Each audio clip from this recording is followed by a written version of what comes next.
Rebondissement au Bénin, le peuple se soulève et lance un ultimatum de 72 heures au président Patrice Talon pour quitter le pouvoir. Depuis plusieurs jours, la situation politique au Bénin suscite de nombreuses discussions et attire l'attention bien au-delà des frontières du pays.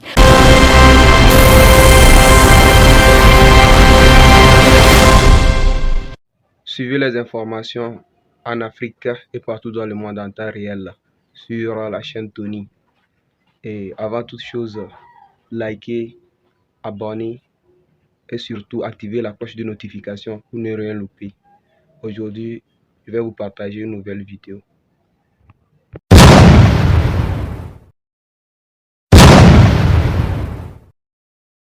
Rebondissement au Bénin, le peuple se soulève et lance un ultimatum de 72 heures au président Patrice Talon pour quitter le pouvoir.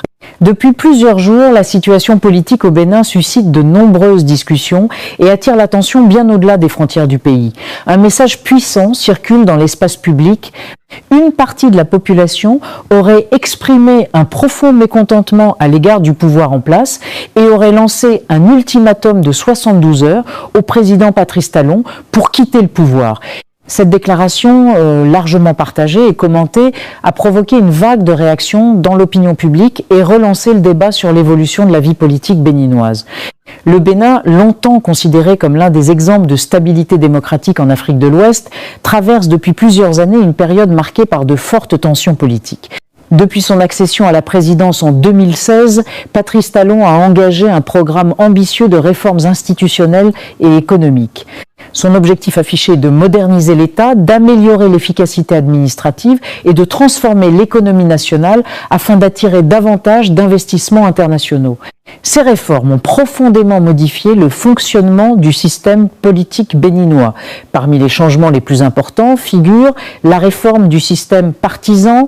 Les nouvelles règles imposées aux partis politiques ont entraîné une restructuration du paysage politique avec une réduction significative du nombre de formations capables de participer aux élections.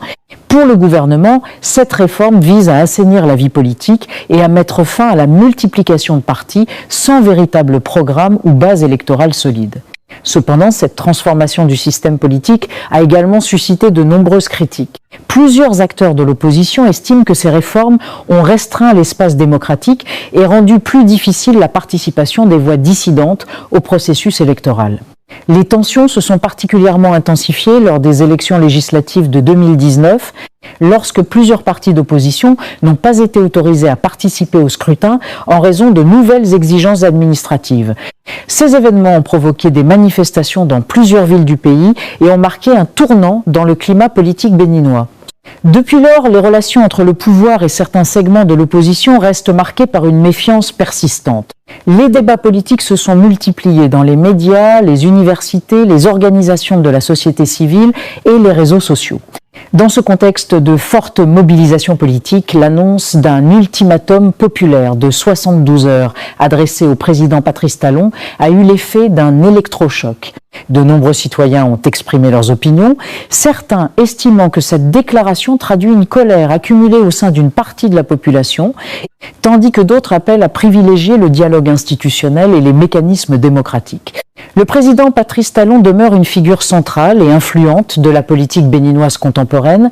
Avant son entrée en politique, il était l'un des hommes d'affaires les plus connus du pays. Son expérience dans le secteur privé a fortement influencé sa vision de la gouvernance publique.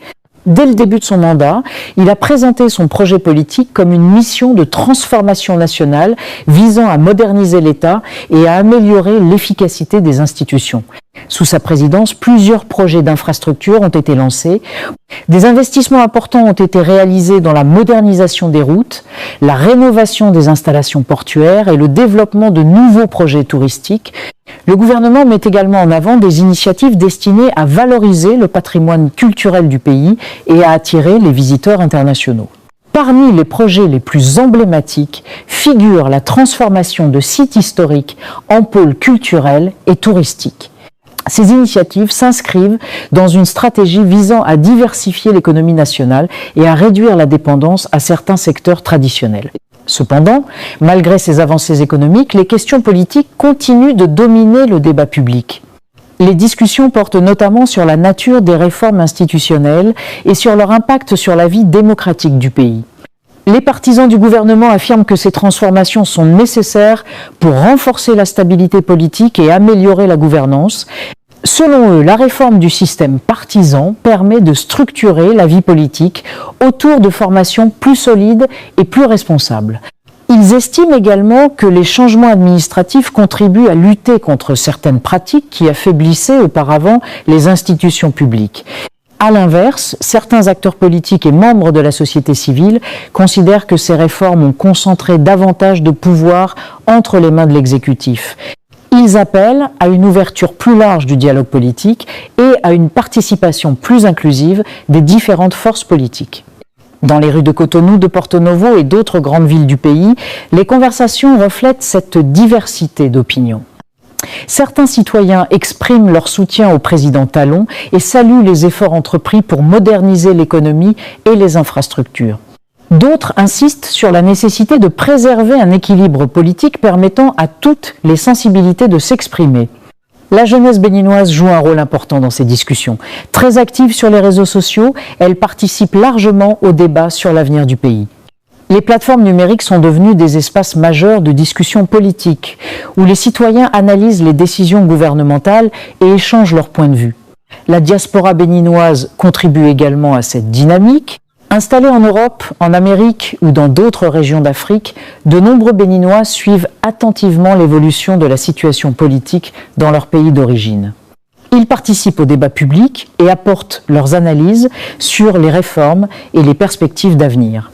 Le contexte régional influence également les perceptions de la situation béninoise.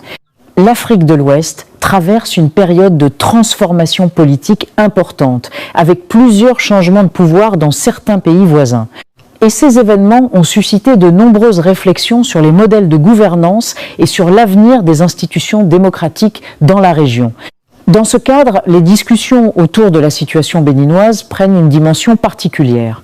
Le pays a longtemps été considéré comme un exemple de transition démocratique réussie depuis la Conférence nationale de 1990. Cet héritage historique continue de jouer un rôle important dans les attentes des citoyens. La Conférence nationale avait marqué une étape décisive dans l'histoire politique du Bénin. Elle avait permis la mise en place d'un système multipartite et l'organisation d'élections pluralistes. Et cette expérience est souvent citée comme un modèle de dialogue politique pacifique en Afrique. Aujourd'hui encore, de nombreux observateurs estiment que cette tradition de dialogue pourrait constituer une base solide pour résoudre les tensions actuelles. Plusieurs acteurs de la société civile encouragent l'organisation de discussions nationales afin de renforcer la confiance entre les différentes forces politiques. Les organisations de défense des droits civiques insistent également sur l'importance de préserver les libertés fondamentales et de garantir un espace d'expression pour toutes les opinions. Elles rappellent que la vitalité démocratique dépend de la capacité d'un pays à accueillir des débats ouverts et constructifs. Dans ce contexte, la déclaration concernant l'ultimatum de 72 heures apparaît comme un symbole de l'intensité du moment politique que traverse le Bénin. Elle illustre la profondeur des débats et la mobilisation d'une partie de la population autour des questions de gouvernance et d'avenir démocratique. Les autorités béninoises continuent pour leur part de mettre en avant leur agenda de réforme et leurs projets de développement. Le gouvernement souligne les progrès réalisés dans plusieurs secteurs, notamment l'amélioration du climat des affaires et la modernisation de l'administration publique.